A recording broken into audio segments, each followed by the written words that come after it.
Good morning, student. Today's our topic is units and measurement. देखिए बच्चों, जो हम लोग प्रीवियस वीडियो लेक्चर्स में बात कर रहे थे यूनिट एंड मेजरमेंट की, तो यूनिट एंड मेजरमेंट की हम लोग बात किए थे। किसी भी फिजिकल क्वांटिटी को मेज़र करने के लिए दो चीज़ रिस्पॉन्सिबल होता है, एक तो उसकी यूनिट और दूसरी जो होती है उसकी न्यूमेरिकल वैल्यू।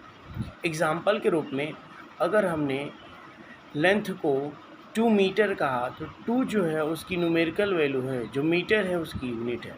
ठीक, तो इसी तरह से आप यूनिट एंड मेजरमेंट में मेजरमेंट की 3 सिस्टम है।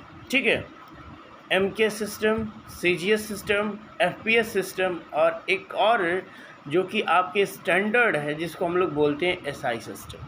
ठीक, यानी इंटरनेशनल सिस्टम ऑफ यूनिट उनको बोला जाता है। MK सिस्टम क्या होता है? MK सिस्टम में जो लेंथ होता है उसको मीटर में मेजर करते हैं, जो मास होता है किलोग्राम में मेजर करते हैं और टाइम को सेकंड में मेजर करते हैं। तो उस सिस्टम को हम लोग MK सिस्टम कहते हैं। ठीक है, CGS सिस्टम में क्या होता है? तो एक ऐसा सिस्टम जिसमें लेंथ को सेंटीमीटर में, मास को ग्राम में और टाइम को सेकंड में मेजर करते हैं, तो वो आपका CGS सिस्टम। ठीक है, और FPS सिस्टम में लेंथ को फुट में, मास को पाउंड में और टाइम को सेकंड में मेजर करते हैं, तो आपका FPS सिस्टम। ठीक, और अगर हम लोग सिस्टम की बात करें SI सिस्टम की, तो SI system of the unit, यानी दैट मीन्स कि जो आपका सिस्टम ऑफ इंटरनेशनल है। एज एग्ज़ाम्पल मैं आपको बता रहा हूँ। ठीक, क्या है भाई? तो देखिएगा, हम लोग बात करेंगे फोर्स इजकल टू क्या होता है? Mass into acceleration. ठीक है, मास की यूनिट kg और एक्सेलरेशन की kg इंटू मीटर पर सेकंड का स्क्वायर। ये आपकी MK सिस्टम है। लेकिन ये सिस्टम ऑफ इंटरनेशनल यानी पूरे वर्ल्ड लेवल पे इसकी जो फोर्स की यूनिट होती है वह न्यूटन है। तो जो SI यूनिट ऑफ फोर्स है वह क्या हो जाएगी? न्यूटन हो जाएगी। Confirm? And this was established by the 11th general configuration on weight and measure. ठीक है, यानी ये जनरली आपके एक, जैसे हम लोग जानते हैं केमिस्ट्री में कि केमिस्ट्री को गवर्न करने वाली जो संस्था है वो आपकी IUPAC है। ठीक है, ठीक उसी तरह से फिजिक्स को जब वो गवर्न करती है उसका नाम है general conference on weight and measure. देखो बच्चे, हम लोग बात किए थे कि जो फिजिकल क्वांटिटीज़ होती है वो दो तरह की होती है, एक फंडामेंटल फिजिकल क्वांटिटी और एक आपकी डिराइव्ड फिजिकल क्वांटिटी। ठीक है, फंडामेंटल फिजिकल क्वांटिटी की अगर हम लोग बात करें तो थोड़ा सा आपको स्क्रीन पे दिख रहा होगा कि जो आपकी फिजिकल क्वांटिटी होती है कैटेगराइज होती है ना 2 पार्ट। फर्स्ट वन जो है आपकी फंडामेंटल फिजिकल क्वांटिटी और जो सेकंड है वो आपकी डिराइव्ड फिजिकल क्वांटिटी है। ठीक है, देख रहे हैं आप लोग स्क्रीन पे कि जो लेंथ है उसकी यूनिट मीटर होती है और symbol of SI unit M होती है। ठीक, ये आपकी फंडामेंटल फिजिकल क्वांटिटी है। फंडामेंटल फिजिकल क्वांटिटी 7 होती है और बाकी जो आपकी डिराइव्ड फिजिकल क्वांटिटी है, यानी इन 7 को छोड़कर बाकी जो आप देख रहे हैं वो सारी आपकी फिजिकल क्वांटिटी एक डिराइव्ड फिजिकल क्वांटिटी है। यानी आपकी जो फंडामेंटल क्वांटिटी है या किसी दूसरे फिजिकल क्वांटिटी पर डिपेंडेंट नहीं होती है, ये इंडिपेंडेंट है। ठीक है, यानी लेंथ का यूनिट मीटर होता है, मास की यूनिट किलोग्राम है, टाइम की सेकंड है, इलेक्ट्रिक करंट एम्पियर। ठीक है, temperature kelvin, amount of substance mole होता है और लुमिनियस इंटेंसिटी कैंडेला होता है। दो जो हम लोग का केमिस्ट्री का फर्स्ट लेसन है बेटा, वह थोड़ा सा फिजिक्स के पोर्शन से मैच करता रहेगा। ठीक है, तो इस बात को आप लोग भी पढ़ेंगे कि ये आपका फिजिक्स में भी है और केमिस्ट्री में भी फर्स्ट लेसन को लगभग पढ़ना है। तो आपको पता है कि जो फिजिक्स में 6 फिजिकल क्वांटिटी यूज़ की जाती हैं, जैसे आपकी लेंथ हो गई, मास हो गई, टाइम हो गई, इलेक्ट्रिक करंट हो गई, ठीक है, टेम्परेचर हो गया और लुमिनियस इंटेंसिटी हो गई। ये जनरली फिजिक्स में यूज़ की जाएंगी। और जो आपका अमाउंट ऑफ सबस्टेंस है, जिसको हम लोग मोल कह रहे हैं, जिसकी यूनिट मोल होती है, उसको जनरली हम लोग कहाँ यूज़ करेंगे? केमिस्ट्री। यानी फंडामेंटल क्वांटिटी वो क्वांटिटी होती है जिसको रिप्रेजेंट करने के लिए किसी अन्य अदर्स फिजिकल क्वांटिटी की ज़रूरत नहीं पड़ती है। इस तरीके की फिजिकल क्वांटिटी को हम लोग फंडामेंटल क्वांटिटी कहते हैं। एग्जाम्पल के रूप में आपकी लेंथ है, मास है, टाइम है, इलेक्ट्रिक करंट है, थर्मोडायनेमिक टेम्परेचर है, अमाउंट ऑफ सबस्टेंस और लुमिनियस इंटेंसिटी है। ठीक, इनको छोड़कर जैसे आपकी स्पीड हो गई, वॉल्यूम हो गया, डेंसिटी हो गया, ये सब आपकी डिराइव्ड फिजिकल क्वांटिटी है। ठीक है, यानी the others physical quantities such as speed, volume, density can be derived physical quantity.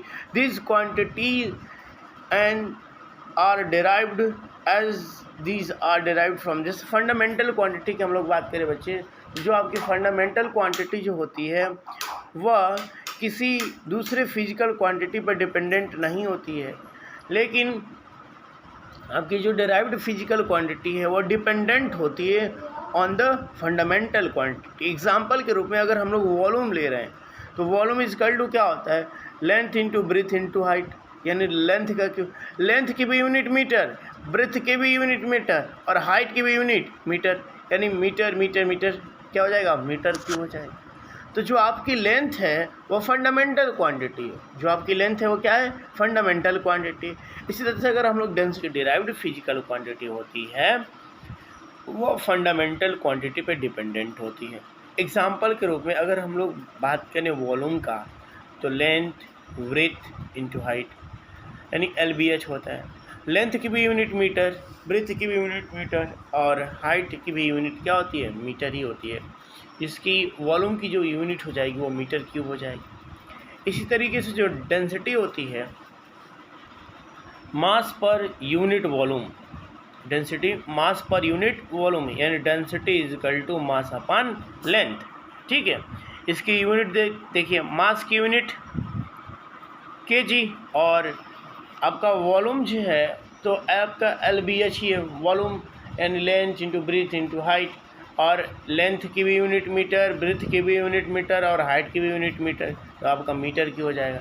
यानी इसको शॉर्ट फॉर्म में हम लोग लिख सकते हैं kg metre inverse, kg into metre की पावर -3। कन्फर्म। अब देखिए some prefix of physical quantity, जैसे एग्जांपल के रूप में अगर हम लोग बात करें तो हम लोग लिखते हैं किलोमीटर। तो जो किलोमीटर हम लोग लिख रहे हैं ना, तो जो किलो है वो प्रीफिक्स है और मीटर जो है आपकी एक फिजिकल क्वांटिटी। और फिजिकल क्वांटिटी में दैट मीन्स कि वो किसकी यूनिट, आपको पता है कि लेंथ की जो यूनिट होती है वो क्या होती है? मीटर। तो मीटर के जो आगे किलो लगा है वही है प्रीफिक्स। और उससे पहले हम लोग कौन कौन से प्रीफिक्स लगा सकते हैं, तो देखिएगा, इसको लगा सकते हैं 10⁻⁻1 इसको डेसी बोलते हैं, 10⁻2 इसको सेंटी बोलते हैं, 10⁻3 इसको मिली बोला जाता है, 10⁻6 माइक्रो बोला जाता है, 10⁻9 नैनो बोला जाता है, और 10⁻12 पीको बोला जाता है, 10⁻15 फेम्टो कहते हैं, 10⁻18 ऑटो कहते हैं, 10⁻21 जेप्टो बोलते हैं, और 10⁻24 ऑक्टो बोलते हैं। ठीक है, और अगर यही पॉजिटिव साइन में हो तो 10⁻1 डेका इसको बोला जाता है, 10⁻2 इसको हेक्टो बोलते हैं, 10⁻3 किलो बोला जाता है, 10⁻6 मेगा बोला जाता है, 10⁻9 गीगा बोला जाता है, 10⁻12 टेरा बोलते हैं, 10⁻15 फेम्टा टेटा बोलते हैं, और 10⁻18 एक्शा, 10⁻21 जीटा, 10⁻24 योटा। ठीक है, तो ये सारे सब किसी भी फिजिकल क्वांटिटी के पहले जोड़ते हैं, तो जिसको हम लोग बोलते हैं प्रीफिक्स। एग्जांपल के रूप में जैसे हम लोग किलोमीटर दैट मीन्स कि 1000 मीटर। जैसे अभी हम लोग कहेंगे हेक्टोमीटर यानी 100 मीटर, ठीक है। तो इस तरीके से इनका यूज़ किया जाएगा। Some physical quantities, mass and weight. देखो बच्चे, अगर हम लोग बात करें मास और वेट की, तो केमिस्ट्री के अकॉर्डिंग मास और वेट दोनों एक ही चीज़ है, लेकिन अगर इसको हम लोग फिजिक्स के साथ डिफ़ाइन करेंगे तो दोनों अलग अलग चीज़ें हैं, ठीक है। तो देखिएगा, अगर हम लोग बात करें तो जैसे मास क्या होता है, mass is the amount of matter present in the substance, it remain constant for a substance at all the place. क्योंकि बेटा जो मास होता है वो किसी भी मैटर में जो उसकी क्वांटिटी प्रेजेंट है वही उसका मास है, और ये हर जगह कांस्टेंट रहता है, चाहे आप यूनिवर्स में कहीं भी जाएं, ठीक है, कंफर्म। लेकिन जो वेट होता है ना, जो weight is the force exert by gravity on an object, यानी किसी ऑब्जेक्ट पे अर्थ के द्वारा जो ग्रेविटी अप्लाई की जाती है वही आपका वेट, यानी weight is equal to W is equal to M into g, ठीक है। M जो है मास है, G फॉर ग्रेविटी है। तो इस तरीके से फिजिक्स में आपका मास और वेट दोनों डिफरेंट हैं, लेकिन केमिस्ट्री के लिए कहा जाए तो मास और वेट दोनों एक ही चीज़ है, ठीक है। अगर हम लोग डेंसिटी की बात करें बच्चे, तो डेंसिटी जो होता है it is define as the amount और मास पर unit volume is called density, यानी density is equal to mass upon volume. इसकी यूनिट क्या हो जाएगी, तो MKS सिस्टम में kg पर मीटर क्यूब और CGS सिस्टम में ग्राम पर सेंटीमीटर क्यूब, ठीक है। अगर वॉल्यूम की हम लोग बात करें तो the space occupies by matter is called volume, ठीक है। अब वॉल्यूम की जो यूनिट होती है, यानी वॉल्यूम का formula length into breadth into height, तो L into L into L, length की यूनिट भी मीटर, ब्रेथ की भी यूनिट मीटर और हाइट की भी यूनिट मीटर, जिसमें हम लोग क्या हो जाएगा, मीटर क्यूब हो जाएगा। SI unit of volume metre cube हो जाएगा, कन्फर्म। अगर सेंटीमीटर में लेंगे तो ये सेंटीमीटर क्यूब हो जाएगा, कोई दिक्कत? ओके, ठीक है बच्चे। आगे हम लोग बात करते हैं एक टेम्परेचर आपको पता है कि it is defined as the degree of hotness या coldness is called temperature. That means कि टेम्परेचर जो होता है वह कोई भी ऑब्जेक्ट हॉट है या कोल्ड है, इसको रियलाइजेशन का काम करता है। और आपको एक चीज़ बता दें बच्चे, इम्पोर्टेंट पॉइंट कि जो टेम्परेचर होता है ना, उसकी 3 यूनिट होती है, 3 और एक 4 भी होती है, जिसको हम लोग BTU बोलते हैं। हम लोग की लाइफ में यूज़ नहीं है, ब्रिटिश लोग यूज़ करते हैं, ठीक है। जिसमें आपकी पहली जो है डिग्री सेल्सियस, डिग्री फ़ारेनहाइट और केल्विन। जो केल्विन है वही आपका एब्सोल्यूट टेम्परेचर होता है। केल्विन आपका कभी भी नेगेटिव नहीं हो सकता, ठीक ना। और सबसे लोवेस्ट जो टेम्परेचर होता है वो 0 केल्विन होता है। डिग्री सेल्सियस 0 डिग्री सेल्सियस, ठीक है, यानी सेल्सियस जो होता है उसका जो लोवेस्ट टेम्परेचर होता है वो 0 डिग्री सेल्सियस होता है। फ़ारेनहाइट जो आपका थर्मामीटर डॉक्टर्स के पास रहता है वो आपके फ़ारेनहाइट में रहता है, कंफर्म है। और इनमें एक रिलेशन है बच्चे, क्या रिलेशन है, तो देखिएगा ये रिलेशन है how to convert degree Celsius into Fahrenheit और फ़ारेनहाइट इंटू डिग्री सेल्सियस। तो डिग्री सेल्सियस जो होगा, यानी degree Celsius is equal to 5/9 in bracket degree Fahrenheit -32,